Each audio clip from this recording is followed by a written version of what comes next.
Hello दोस्तों, welcome to our channel the Indian soul.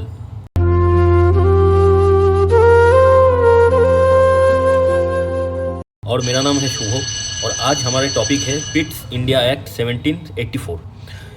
इसके पहले वाले वीडियो में हम लोग रेगुलेटिंग एक्ट 1773 वो पढ़ लिए थे और आज हम पढ़ेंगे पिट्स इंडिया एक्ट 1784। ठीक है, तो ये सारे जो एक्ट और जो भी है, ये सारे एक्ट और इसके बाद भी जो एक्ट आएगा, ये सारे चीज़ें हमें पॉलिटी में भी पढ़ना होगा और मॉडर्न इंडियन हिस्ट्री जो है उसमें भी ये सारे चीज़ है।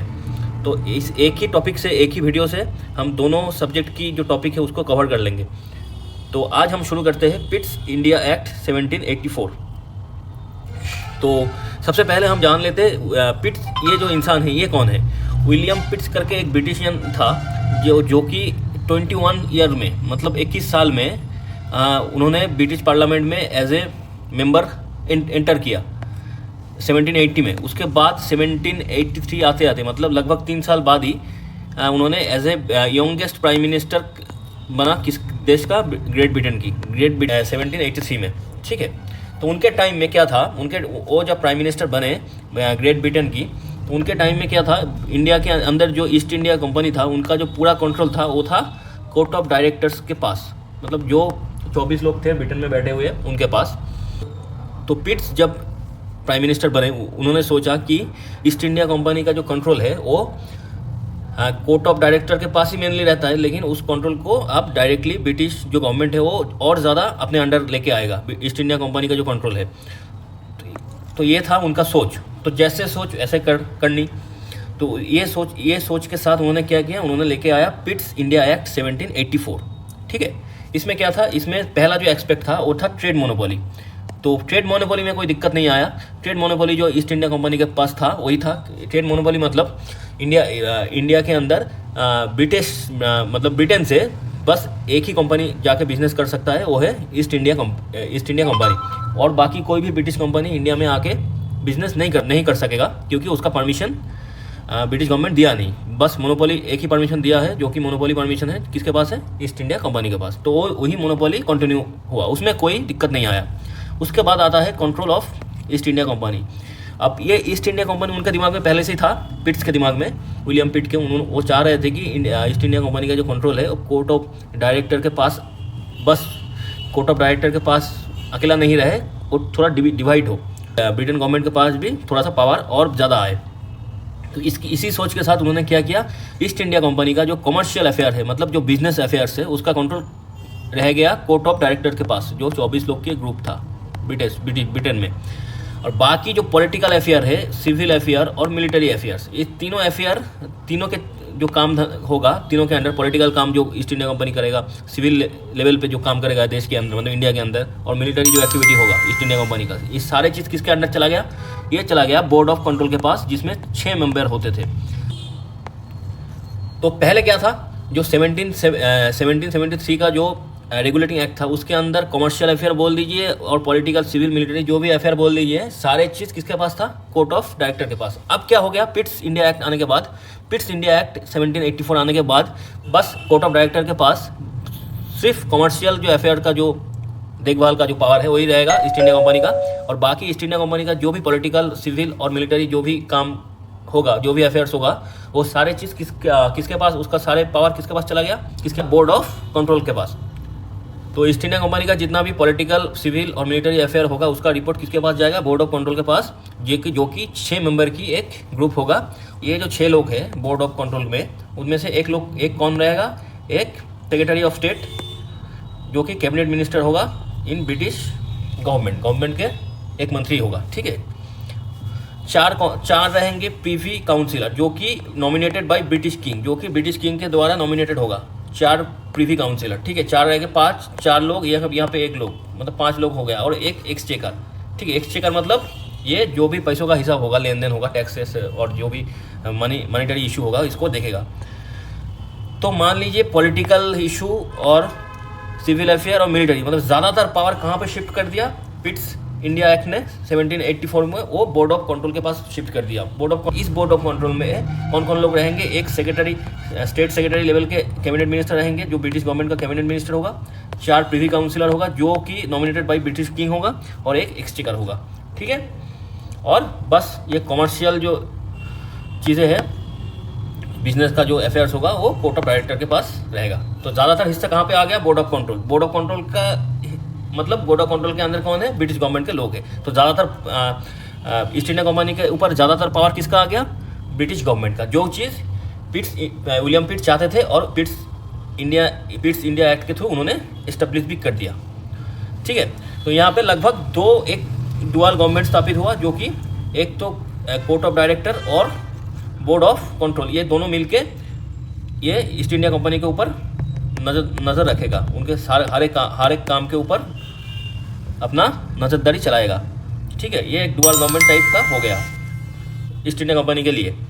और ये पहले कोर्ट ऑफ डायरेक्टर्स जो थे उनके ऊपर एक और ग्रुप रहता था जिसका नाम था कोर्ट ऑफ प्रोप्राइटर। ठीक है, ये इनके काम के ऊपर नज़र रखता था, मतलब ये कोर्ट ऑफ डायरेक्टर के ऊपर।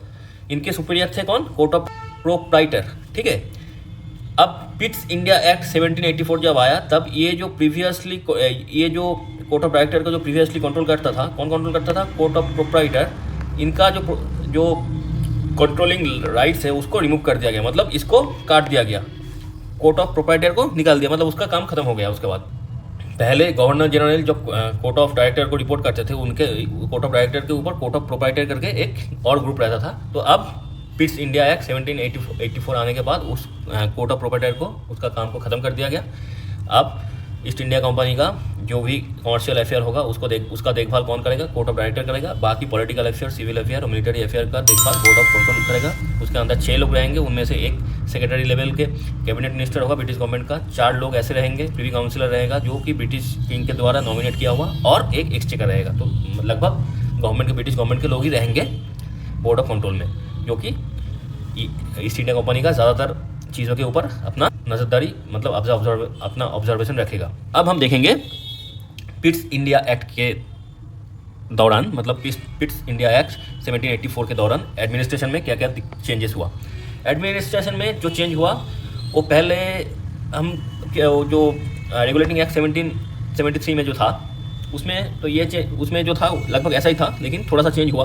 क्या चेंज हुआ? पहले तो बंगाल प्रेसिडेंसी वो मद्रास प्रेसिडेंसी और बॉम्बे प्रेसिडेंसी से सुपीरियर रहा, और बंगाल का जो गवर्नर थे उनका नाम था गवर्नर जनरल बोला जाता था। बाकी बॉम्बे और मद्रास में जो गवर्नर थे उनको सिर्फ गवर्नर बोला जाता था, और ये गवर्नर जनरल ऑफ बंगाल को रिपोर्ट करते थे। अपने रिपोर्ट, सारे काम के रिपोर्ट वहाँ पे भेजते थे गवर्नर जनरल ऑफ बंगाल के पास। वहाँ से वो कहाँ चला जाता था? जो ये कॉमर्शियल अफेयर का जो रिपोर्ट है वो चला जाता था कोर्ट ऑफ डायरेक्टर के पास, और बाकी जो पॉलिटिकल, मिलिट्री और सिविल मैटर में जो भी रिपोर्ट था वो चला जाता था बोर्ड ऑफ कंट्रोल के पास। तो यहाँ पे जो चेंज हुआ, यहाँ पे चेंज यही हुआ, एग्जीक्यूटिव काउंसिल में हुआ। एग्जीक्यूटिव काउंसिल में पहले जब रेगुलेटिंग एक्ट 1773 था तब एग्जीक्यूटिव काउंसिल में 4 मेंबर होते थे, 4 मेंबर। तो अब उसको घटा के 1 मेंबर को माइनस करके 3 मेंबर कर दिया गया। यहाँ पे 3 मेंबर हो गया। पिट्स इंडिया एक्ट 1784 में एग्जीक्यूटिव काउंसिल में 3 मेंबर हो गया, 1 मेंबर को रिड्यूस कर दिया गया। ठीक है, जो एग्जीक्यूटिव काउंसिल था बंगाल प्रेसिडेंसी के अंदर, गवर्नर जनरल के अंदर, उसमें भी रिड्यूस कर दिया गया। और हर एक प्रोविंशियल जो प्रेसिडेंसी था, मतलब मद्रास प्रेसिडेंसी और बॉम्बे प्रेसिडेंसी, इनके गवर्नर के अंडर जो भी एग्जीक्यूटिव काउंसिल था उसमें भी 4 मेंबर की जगह 3 मेंबर कर दिया गया। ठीक है, तो हर लेवल पे एक एग्जीक्यूटिव काउंसिल में एक मेंबर रिड्यूस कर दिया गया। अब हम देखेंगे ये जो रिड्यूस किया गया था इसका रीज़न क्या था। तो पहले क्या था, मतलब पिट्स इंडिया एक्ट 1784 आने से पहले रेगुलेटिंग एक्ट 1773 जब था तब क्या था, तब जब कोई भी सेंट्रल लेवल पे कोई भी लॉ या तो बिल पास करवानी होती थी तब क्या था, 1 वोट गवर्नर जनरल के पास था, 4 वोट था एग्जीक्यूटिव काउंसिल के पास, और टोटल 5 वोट थे। अगर 3 executive council member governor general के अगेंस्ट वोट कर दिया तो गवर्नर जनरल को कुछ नहीं कर पाएंगे, वो बिल रुक जाएगा, पास नहीं होगा। तो 3 एग्जीक्यूटिव काउंसिल मेंबर अगर चाहे तो आसानी से कोई भी बिल को गवर्नर जनरल की मर्जी के बिना, ठीक है, या तो पास करवा सकता है या तो पास नहीं करवा सकता, रुकवा दे सकता है। तो उनके पास मेनली पावर किनके पास था? एग्जीक्यूटिव काउंसिल के पास। क्या जब ये पिट्स इंडिया एक्ट 1784 में जब 4 से एग्जीक्यूटिव काउंसिल का जो 4 मेंबर था उनमें से 1 मेंबर को रिड्यूस करके 3 बना दिया गया, तब क्या हुआ? तब आया total vote count 4। Total vote count जब 4 आएगा तब क्या होगा? तब या तो 3 एग्जीक्यूटिव काउंसिल मेंबर को एक साथ होके गवर्नर जनरल के खिलाफ वोट देना पड़ेगा, मतलब कोई भी बिल पास करवानी हो, नहीं रुकानी हो या तो करवानी हो, या तो अगर ज़्यादातर अगर 2-2 हो गया, मतलब टाई हो गया, इसमें टाई होने का चांस ज़्यादा है क्योंकि अगर मान लीजिए 2 मेंबर एग्जीक्यूटिव काउंसिल का मेंबर एक साथ वोट दे दिया और एक एग्जीक्यूटिव काउंसिल और एक गवर्नर जनरल एक साथ वोट दे दिया तो 2-2 होने का चांस ज़्यादा है। तो यहाँ पे तो चांसेस कम था, यहाँ पे थोड़ा गवर्नर जनरल का जो पावर है उसको इंक्रीज़ किया गया। ठीक, यहाँ पे टाई का कोई चांसेस था नहीं पहले, पिट्स इंडिया एक्ट 1784 से पहले। और यहाँ पे क्या हुआ? जब पिट्स इंडिया एक्ट 1784 आया उसके बाद क्या हुआ? एक तो टाई होने का चांसेस ज़्यादा हुआ क्योंकि 4 वोट हो गया। इसमें अगर टाई हुआ तो मान लीजिए अगर किसी की भी केस में रिजल्ट ऐसा आया, बिल पास करवाने की जो वोट का रिजल्ट आया और 2-2 आया, ठीक है, 2/2 आया, मतलब 2 फेवर में और 2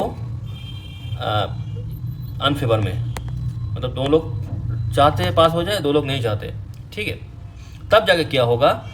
तब एक वीटो पावर दिया गया गवर्नर जनरल को in case of draw try situation in voting result. तो उस time governor general is superior, bill will be pass. तब अगर ड्रॉ के केस बन गया, 2-2 बन गया, तब जाके गवर्नर जनरल जो चाहेगा वो, अगर वो चाहे बिल पास हो जाए तो हो जाएगा और नहीं चाहे तो नहीं होगा, तो वही उस टाइम सुपीरियर रहेगा अगर टाई हो जाए तो।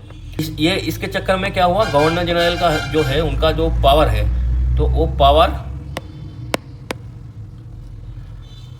पिट्स इंडिया एक्ट 1784 आने के बाद थोड़ा सा इंक्रीज़ हुआ, थोड़ा नहीं बहुत लगभग इंक्रीज़ हुआ, अच्छी तरीके से इंक्रीज़ हुआ, क्योंकि यहाँ पे जब वहाँ पे 4:1 था, यहाँ पे 3:1 है, तो यहाँ पे ड्रॉ होने का चांस ज़्यादा है, ठीक है। वहाँ पे गवर्नर जनरल को कम से कम 2 मेंबर को अपने तरफ खींचना था, तब जाके उनके फेवर में वोट आएगा। यहाँ पे बस 1 मेंबर को भी खींच ले, ठीक है, अपने तरफ 1 मेंबर को भी खींच ले, मतलब गवर्नर जनरल, तो टाई हो जाएगा, 2-2 वोटिंग में 2-2 रिजल्ट आ जाएगा, 2-2 सिचुएशन आ जाएगा ड्रॉ, तो तब जाके गवर्नर जनरल जो चाहेगा वही होगा। तो इसके वजह से, मतलब पिट्स इंडिया एक्ट 1784 की वजह से गवर्नर जनरल का जो पावर है वो इंक्रीज़ हुआ सेंट्रल लेजिस्लेचर के मामले में। अब आते हैं प्रोविंशियल लेजिस्लेचर। प्रोविंशियल लेजिस्लेचर में वही एक ही सिस्टम हुआ, यहाँ पे भी एक मेंबर कम कर दिया गया था एग्जीक्यूटिव काउंसिल में। तो यहाँ पे भी जो वोटिंग का जो सिस्टम होगा, तो यहाँ पे भी जो गवर्नर है उनका जो पावर है वो थोड़ा सा इंक्रीज़ हुआ, क्योंकि टाई के सिस्टम में अगर टाई हो गया तो गवर्नर जो बोलेगा वही होगा प्रेसिडेंशियल लेजिस्लेचर में, ठीक है। अगर मान लीजिए 2-2 हो गया, तो क्योंकि टोटल मेंबर अब 4 है, ठीक है, अगर सिचुएशन 2-2 बन गया, टाई हो गया, तो गवर्नर जनरल जो चाहेगा वही होगा। जबकि जो चीज़ यहाँ पे हो रहा था सेंट्रल लेजिस्लेचर पे, वही चीज़ सेम बस प्रोविंशियल लेवल पे हुआ। यहाँ पे governor of in chief appointment कर दिया गया था, ठीक है, गवर्नर को चीफ बना दिया था इस वोटिंग के मामले में। अब आते हैं रेवेन्यू में। पिट्स इंडिया एक्ट 1784 में रेवेन्यू में कोई उतना चेंजेस नहीं आया, बस वही कॉमर्शियल टैक्स था जो बिजनेस का टैक्स था। फिर जो भी पहले ये ईस्ट इंडिया कंपनी से ही रेवेन्यू लेते थे, अब जो हो revenue generated from British position in India, जो भी ब्रिटिश का जो पोजीशन है इंडिया के अंदर, सारी जगह से रेवेन्यू कलेक्ट होने लगा, और सॉल्ट टैक्स तो था ही। तो ये था पिट्स इंडिया एक्ट 1784। तो आज का वीडियो इतना ही। पिट्स इंडिया एक्ट के ऊपर जो भी कॉन्सेप्ट था यही था। तो आज की वीडियो इतना ही। अगर आप लोगों को हमारी वीडियोस अच्छे लगे तो चैनल को सब्सक्राइब कर दीजिएगा और जो बेल आइकन है उसको प्रेस कर दीजिएगा, क्योंकि इसके बाद जब भी नया वीडियो आएगा तो आपके पास अपने आप नोटिफिकेशन चला जाएगा। तो अगर वीडियो अच्छे लगे तो आप वीडियो को एक लाइक कर दीजिएगा और जितना हो सके वीडियो को शेयर कर दीजिए अपने दोस्तों के साथ। और आज के लिए इतना ही। थैंक यू, गुड नाइट, जय हिंद।